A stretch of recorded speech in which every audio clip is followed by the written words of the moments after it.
大家好，今日係2024年嘅11月26日啊！呢個星期咧有好多人嚟留言咧，同我講話香港特區政府抄咗我嘅建議啦，我主張咗好幾年噶啦，嚟到英國之後我就即係建議啦，因為係攞呢個嘅綜援咧，英國就叫做通用社會福利啊，咁當中咧就有分呢個嘅所謂殘疾人士啊，或者係單親家庭或者老人嘅綜援啦，呢啲咧就當然係要救弱輔助，就係理所當然啦。但係有一啲咧所謂失業綜援，香港咧而家有16000人咧係領取緊失業綜援嘅，英國咧有700萬人係攞緊通用社會福利，裏邊咧大概有1/3咧係攞緊呢個失業綜援嘅，咁造成咧一年幾十億，大概50億英鎊嘅政府開支。咁香港咧亦都係啦，16000幾人，嗱咁人有三衰六旺。三衰六旺嘅時期咧，你係由政府提供一啲嘅資助係理所當然嘅，但係有一啲人咧係長期領取失業綜援嘅，長期領取失業綜援咧，呢個就會對政府咧造成極大嘅財政壓力啦。咁所以我之前嘅建議就係要一啲嘅綜援人士合資格嘅，就譬如話你係在職年齡啦，你係16歲至到去60歲嘅，咁咧你就應該要參加翻社會服務，去令到你就係有動機重投職場。咁而家咧，特區政府咧有啲人話抄咗我，佢就話推出咧1個禮拜咧無償工作1星期，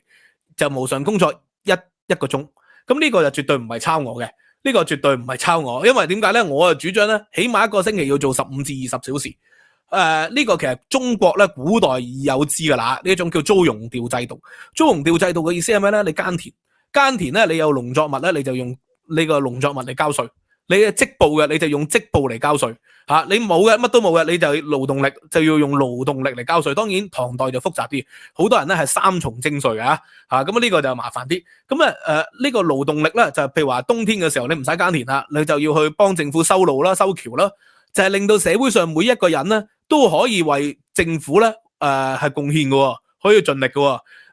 用呢個方法係有效，咁但係有啲讀書人啊、書生啊，或者做生意嗰啲人，你冬天叫佢去修路，咁咪影響到佢生計咯，影響佢考科舉、考狀元，你就可以出錢咧請一啲專業嘅人士去代你去做呢個工作，咁亦都可以創造就業嘅，其實咁幾好啊！呢個就係令到社會可以咧。唔同人都可以為政府，可以為整個社會去有權利之餘咧，都有義務啊嘛。咁但係而家咧，2次世界大戰後，全球社會都左傾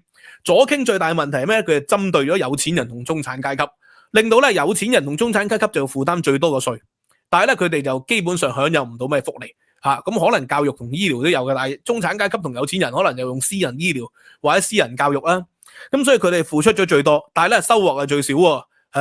咁相反啦，一啲攞社會福利嘅人咧，住公共嘅房屋或者係攞政府嘅綜援，佢哋獲得最多嘅福利，但係咧佢哋相對嗰個義務咧就係即係比較少人談嘅。呢個咧就係回歸翻去張五常喺經濟解釋裏邊最核心嘅理論，就叫做孺子前邊有蘿蔔，後邊有棍子，個社會先有效率噶嘛。你蘿蔔嘅意思係咩？你鼓勵中產階級有更多嘅稅務優惠，譬如話佢哋仔女讀私校，你就可以俾佢哋減稅。佢哋睇私人嘅醫生，你就可以減稅，因為佢哋唔佔用政府福利啊嘛，你就可以咧俾啲稅務豁免，你就令到佢哋嘅生活過得好啲，更體面。咁然後咧，佢哋先會努力繼續賺多啲錢，令到個社會更有效率噶嘛。而窮人咧見到中產階級嘅生活過得咁好，佢哋就會努力上流咯。咁呢個就係前面有蘿蔔，後邊有棍子嘅意思係咩？就係譬如話你長期攞失業綜援咧，短期攞係冇問題嘅。人有三衰六旺。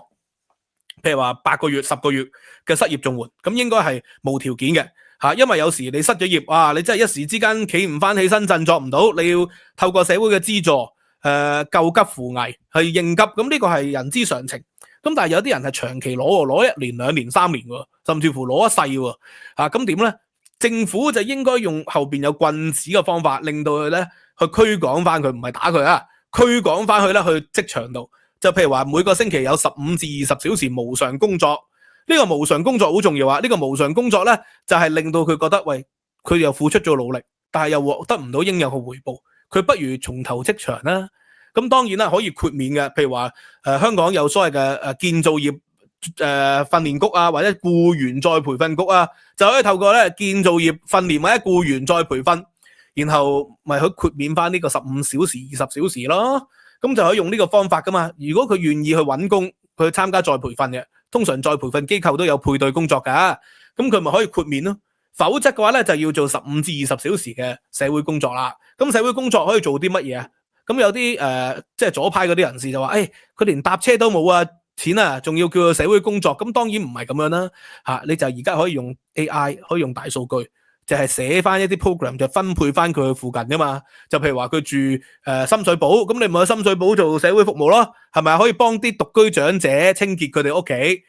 可以去公廁度洗廁所，可以去街度掃樹葉、執垃圾都得噶嘛。咁就可以去 walking distance 嘅地方就去即係做咗呢個社會服務。咁但係咧，以前政府其實用過，所以佢唔係抄我嘅。97年前有，2017年有，但係佢冇學到教訓喎，就係冇即係所謂嘅完整咗用交易成本嘅方法，降低咗呢件事咧個難度，加強咗可行性。冇喎，點啊？就譬如話咧，呢個嘅 hea 做啦，啲人係或者咧就要揾好多人啦，你驚佢 hea 做嘛，你就要請好多人監管佢做嘢咯。咁結果你譬如話佢有5個人要投入去呢個社會服務嘅，你就要請1個人去監管佢，結果咧就係令到個社會壓力更大啊！監督嘅人手咧仲誇張。其實而家可以用科技解決到啦。Amazon 送貨都係啦，以前好多爭拗噶嘛，送咗個貨嚟，喂，對方話冇收過喎，咁然後咧到底送貨嘅人有冇送咧？冇人知。而家就唔係啦，而家有全球衛星定位噶嘛，用一部幾百蚊嘅智能手機就做到噶啦嘛。咁所以你要提供社會服務俾佢哋，你咪可以提供埋嗰啲智能手機俾佢攞幾百蚊一部，500-600蚊一部中國製就做到噶啦。咁然後就去到打張卡，第一、第二就係影相拍片上載。Amazon 都係咁嘅方法啫嘛。你送貨就定咗位，你架車或者你個人定咗位，然後咧影低佢，你放低件貨喺佢門口，撳埋鐘影低佢，拍埋片影埋相，然後中央系統再 send 個 email 去嗰個收貨人，個收貨人冇爭拗咯，係嘛？佢擺喺啱嘅地方，準時到達，唔需要爭拗。咁所以可以寫一個 AI 嘅 program， 就係即係要嗰啲受助人啦，然後就影相去清潔公廁啊、掃街啊、掃樹葉啊、抹圖書館啊，去圖書館度做清潔啊，幫獨居長者清潔佢哋嘅家居啊，去油油啊，你就可以咧透過拍片同影相，用 AI 去監管啊嘛，連睇嘅人都可能咧唔需要太多啦，用 AI 去判斷係咪呢個工作合理，而你嘅津貼同埋你嘅工作咧係掛鈎嘅。咁當然啦，有啲人就話咁樣都唔係辦法喎，咁樣好無聊啊。咁其實個關鍵就係呢個就係蘿蔔與棍子啊嘛，你就係其實令到佢咧做呢啲工作覺得好麻煩，佢越麻煩啦，佢咪越唔想做咯，越唔想做啦，佢咪考慮重投職場咯。如果佢繼續堅持，咁佢咪攞唔到應有嘅津貼咯。繼續堅持唔做 hea 做，咪攞唔到應有嘅津貼咯。所以就係用呢個方法去逼使啲人係重返勞動力，尤其是香港而家基本上咧全民就業，英國嘅失業率都好低，咁所以咧你逼使佢哋全民就業重投職場，咁其實就可以咧令到社會更有效率，令到政府嘅財政壓力咧更少。英國每年用50億英鎊咧去資助呢啲社會福利，用咗呢個方法，我相信咧立竿見影。有一半人咧即刻會重投職場嘅，因為你喺倫敦你可以叫佢哋去掃街，可以叫佢哋執樹葉，喺郊區嘅可以叫佢哋剪草，總之咧就係做15小時、20小時。咁傷殘人士你攞傷殘津貼，你唔需要做呢啲嘢啊嘛，係咪？你或者單親人士照顧家庭，你攞家庭福利你唔需要做噶嘛？呢個係針對咧長期領取失業綜援嘅人，即係短期我認為8個月至10個月咧係唔需要嘅。但係10個月以後咧，就應該係要有呢一個機制咧，去鼓勵佢哋重返職場嘅。咁但係左派人士咧就唔諗清楚呢個問題。左派人士就係慷他人之慨啦，係咪？因為社會上而家就係中產階級付出最多嘅資源，交最多嘅稅，但係享有最少嘅福利。咁所以而家就係令到個社會咧越嚟越唔合理啊嘛。咁所以當社會越嚟越唔合理嘅時期，咪政府財政越嚟越負擔大咯，啲人係唔願意上流，唔願意去努力，咁結果咧就係咁啦。而家政府咧佢推出呢個咧就我唔認為佢抄喎，因為佢1個禮拜1個小時，一個禮拜1個小時係冇用嘅，因為1個禮拜1個小時嘅無償工作咧，你係鼓勵唔到佢哋重投職場，佢咪 hea 做咗1個鐘頭，咁啊冇意義嘅。我頭先所講係用棍子嘅方法驅趕翻佢哋翻去職場度去努力去揾工。唔想翻去揾工嘅，你可以參加再培訓，可以不斷參加再培訓都得嘅，係咪啊？先參加完建造業，又參加呢個咩培育訓練，你就有好多唔同嘅培訓啊嘛，都係一種咧可以令佢融入翻社會、重投翻職場一個有效嘅方法嚟嘅。咁所以1個禮拜1個鐘頭咧，其實可以上網做5毛嘅啫。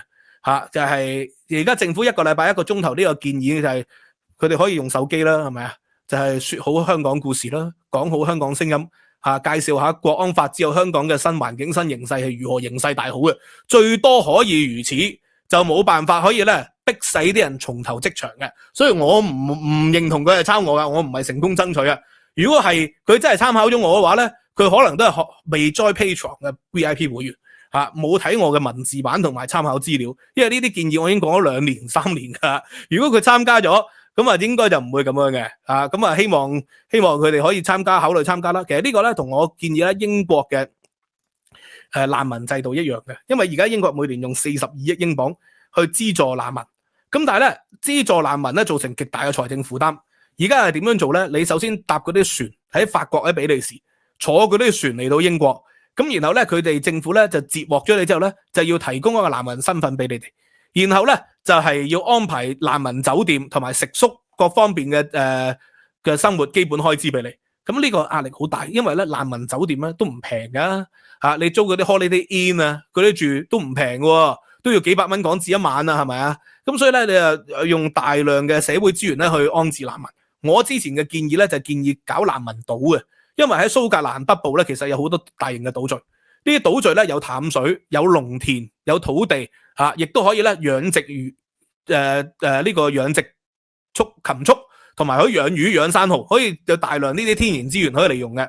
咁我又建議咧，就可以咧俾啲難民住難民島，你喺起啲好似方艙醫院咁嘅屋就得噶啦，有太陽能發電係咪啊？提供啲太陽能發電板，咁成本一定係平過42億英鎊一年噶嘛。咁然後喺鼓勵佢哋喺島上面生活，自給自足。咁當然啦，英國政府仲要提供呢啲基本嘅藥物食物俾佢哋嘅。咁但係呢個唔係一個違反人權嘅做法嚟嘅，因為原本英國政府咧就諗住咧送啲難民去盧旺達，結果咧就俾人權組織咧就批評係違反人權嘅，甚至乎法院有挑戰。咁而家就唔需要送佢哋盧旺達，送佢哋去外島，而且 option 嘅。有啲難民係有錢噶嘛，有啲係政治難民，譬如話啲記者啊。咁你可能有無國界記者喺度資助佢，咪住難民酒店咯，冇問題噶。資助佢住其他好啲嘅酒店都得噶，或者可以買嗰啲無國界記者組織可以買樓俾佢哋住噶。其實佢哋有錢噶嘛，啲 NGO。咁有一啲呢啲其實一個 option 係俾啲經濟難民，佢哋冇條件自己租酒店嘅，冇一啲物業嘅，咁佢哋咪可以住難民島咯。咁呢個資源係慳好多。咁即刻有啲人話冇英國嘅教師同醫護人員啦，去島上噶成本好貴，唔需要派英國嘅醫護人員去嘅。咁你其實之前同盧旺達簽咗協議噶嘛，咪叫盧旺達派人嚟管理咪得咯。咁你就送啲難民去盧旺達就違反人權咧。你邀請盧旺達嗰啲醫護人員、嗰啲難民管理中心嗰啲人，